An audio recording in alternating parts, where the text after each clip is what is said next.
Jambo mtazamaji mpendwa na karibu kufuata habari za leo kwenye Kivu Morning Post TV. Tuanze na vichwa vya habari. Huko Shabunda, Kivu Kusini, wazalendo wanaendelea kudumisha vizuizi 35 vya kulipia licha ya malalamiko ya wananchi na kushindwa kwa mazungumzo na mamlaka. Mamlaka za M23 zimetoa vifaa kwa wafanyakazi wa matengenezo ya barabara ili kurahisisha matengenezo ya njia ya Sake Minova kwenye barabara la taifa namba 2.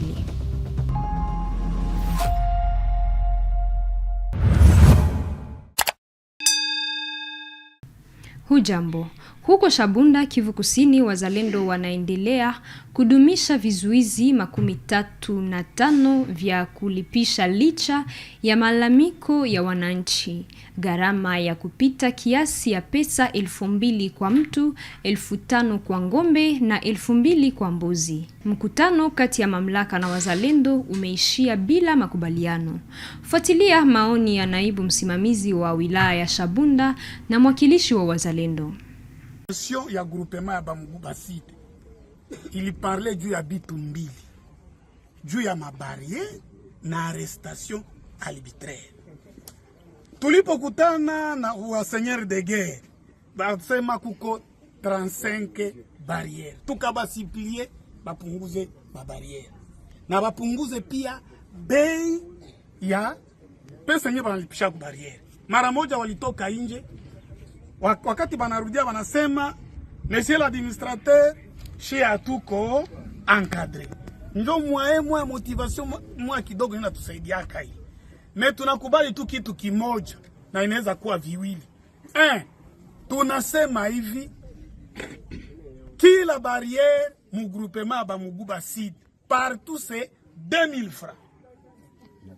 Na inatoka mu 5,000 ingia mu 2,000 francs. Ngombe, kila kichwa ya ngombe ilikuwa ku 10,000 francs, leo inaingia mu 5,000 francs congolais. Na ile njo habari wanatoka kusema. Haiko vile vijana. Alors, tunaenda ku probleme ya mbuzi. Siyo kama mbuzi takuwa inalipa ngapi kubari. 2,000 francs mbuzi, ngombe 5,000 francs. Basi ile ndio tulipenda kuambia bwana journalist. Sema ku population yetu ya Bamuguba Sud. Kusema ya kwamba bitu inaendaka pole pole. Barriere nye mko mnalipa ku 5,000, mutakuwa mnailipa ku 2,000 francs. Ngombe nye kunalipa 10,000 inashuka ku 5,000 francs.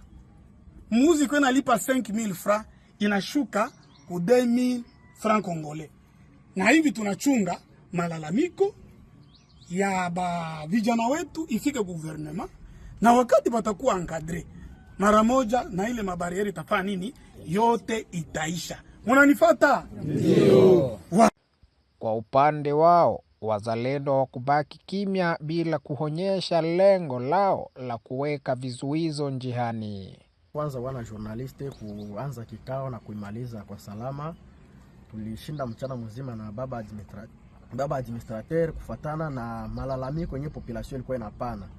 Sisi ni watoto wa inchi na tuwezi kutesa inchi.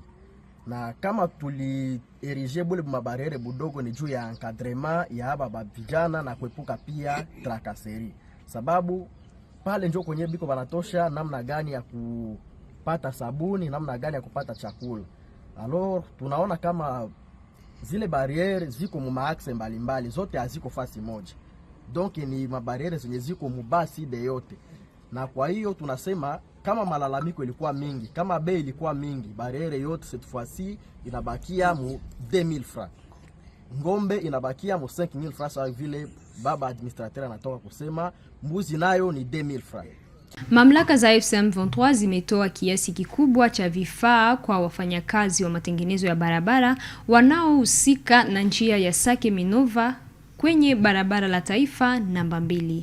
Msaada huu unalenga kurahisisha kazi za matengenezo ya njia hii katika mfumo wa hatua za serikali ya mkoa chini ya usimamizi wa M23 kwa mujibu wa kitengo cha mawasiliano. Un lot important de matériel destiné à faciliter l'entretien de la route Sake Minova a été officiellement remis ce jeudi 6 août 2026 au cantonnier œuvrant sur cet axe routier. C'est donc du gouvernement provincial dirigé par Bahati Musanga Erasto sous l'administration de l'AFC M23 s'inscrit dans le cadre de la politique de réhabilitation et de modernisation des infrastructures routières. La cérémonie officielle de remise s'est déroulée au bureau de la chefferie de Bahunde à Bweremana, en territoire de Massissi, situé à environ 45 km à l'ouest de la ville de Goma, sur l'axe Sake-Kiroche-Chacha. Les témoins de l'événement étaient le chef de centre de Bweremana et le secrétaire administratif de la chefferie de Bahunde. Cette activité symbolique a été présidée par l'ingénieur Joël, superviseur des travaux de réhabilitation des différents axes routiers en territoire de Massissi, représentant l'ingénieur Gafichi, conseiller du gouverneur de province chargé des infrastructures. L'autre comme axe Sake Minova. Na ndio maana unaona vyombo ambavyo gouverneur ametupatia, kuna burete, kuna kupe, kuna beshe, kuna pioshe na kuna vyombo vya kuvaa umeona wamevaa bot. Ndio maana tumefika hapa kupatia vyombo wa kantone mumacho viongozi vya sheferi ya Bahunde. Hivi vyombo vitasaidia wa kantone wetu wafanye kazi vizuri ya kutengeneza barabara ama ya kulinda barabara isiharibike. Ujumbe ni kwamba population ambayo itatumia hii barabara iamini ya kwamba barabara itakuwa tayari, itawasaidia na haitakuwa na shida kidogo ya kantonage, maana wakantone wako deja pale a permanence, nasi tutakia supervision permanente. Tayari mbele walikuwa na vyombo vidogo na hivi tumeongezea na tumewavalisha. Hivi kama kutakuwa hitaji ya vyombo vingine tena tutaambia liwali. Gavana wa mkoa wa Houwele Jean Bakomito Gambu amewasili Ijumaa huko Bunia, makao makuu ya mkoa wa Ituri, katika mfumo wa ziara rasmi ya kazi. Ziara hii ina lengo la kuimarisha ushirikiano na majadiliano kuhusu masuala ya afya na maendeleo kati ya mamlaka za mkoa. Une visite de travail. Nous allons échanger avec l'unité provinciale de l'Ituri sur les questions sécuritaires et sanitaires. Vous savez très bien que l'épidémie d'Ebola touche à la fois la province de l'Ituri et la province de l'Ituri.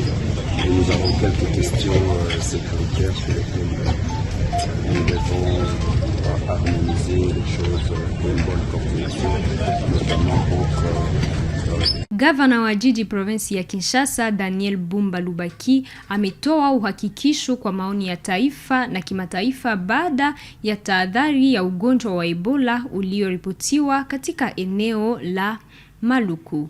Kwa mjibu wa mamlaka hiyo, hakuna maambukizi yaliyorekodiwa ndani ya mashua iliyosimamishwa takribani meta 60 kutoka mjini Kinshasa. Bateau bozoni ezalaki en contact na mutu moko oyo alaki na basigne alerte. La population de la commune urbano-rurale de Maluku, dans la ville-province de Kinshasa, a été prise de panique ce mercredi 5 août 2026. À la base, une alerte sur des prétendus cas du virus Ebola dans une barge en provenance de la province de la Mongala qui tentait d'accoster au port Bende-Bende de Maluku.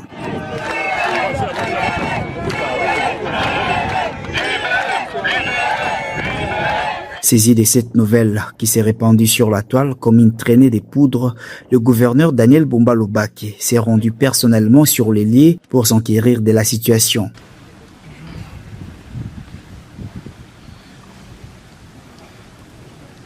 Après vérification auprès des experts de la santé, l'autorité urbaine a rassuré la population de Maluku, en particulier et quinoise en général, il s'agit d'une fausse alerte. Il n'y a pas un cas de mort dans ces bateaux, il n'y a pas un cas qui présente des signes très poussés de maladie. Généralement, ils sont en forme, mais bon, qu'à cela ne tienne, on va prendre toutes les décisions possibles avec ce qu'ils présentent, afin que la prévention se fasse comme il se doit. Mais pour des raisons de prévention, parce que nous ne voulons pas que Kinshasa soit touché, nous avons maîtrisé le bateau ici présent. Et les protocoles vont se mettre en place pour essayer de bien gérer les personnes afin que la crise ne puisse pas se propager. Je pense que tous les services et l'équipe de la prévention, de la riposte est avec nous en ces lieux pour permettre en sorte que les personnes soient checkées. Et après cela, ceux qui vont présenter des signes ou non, ils seront d'abord mis en évidence pour observer la quarantaine. Et alors ici, nous sommes en train de voir si on doit organiser ça dans l'eau ou s'il faut organiser ça ici sur terre ferme. Donc les options vont s'élever d'ici peu pour que le travail commence afin que la prévention soit totale. Bon, la ligne a rassuré opinion nationale et internationale que ezali awa ezali bongo batu bazana Ebola te. Tolingi te suspicion, to panique et se déplace na réalité. Bato ezali ki na contact na mutu oyo akufi. Akufi na Kinshasa te, akufi na bamboka ya likolo. Esika bato longolaki. A présenté quelques signes où ezaka kaba alerte ndenge balobaka na ba technicien ya maladie oyo. Donc le but est que mutuwa elo mo te rassurer sur que mutuwa na kufi na maladie à Ebola. Mais pour na ba prévention, pour na rolakisa que mécanisme à riposte ezo sala musala bon comme il se doit, surtout à niveau à Kinshasa où tolingité Ebola ko pénétrer nde bato oyo ezana en attente le temps qui va mettre en place protocole pour na contrôler bango.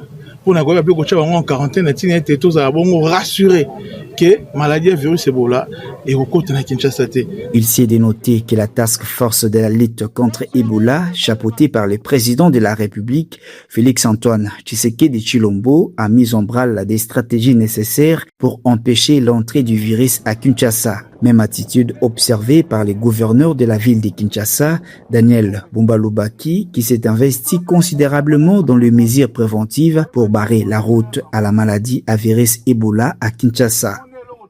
Gavana wa Kongo Central Grace Bilolo alitembelea Alhamisi tarehe 6 Agosti eneo la kazi za ukarabati wa barabara ya taifa namba 12 inayounganisha Materne na Mosole ya rais wa kwanza wa Jamhuri Joseph Kasavubu. Amepongeza maendeleo ya kazi hizo akitambua kama utekelezaji wa ahadi ya rais uliotolewa chela mwezi wa Novemba mwaka 2023.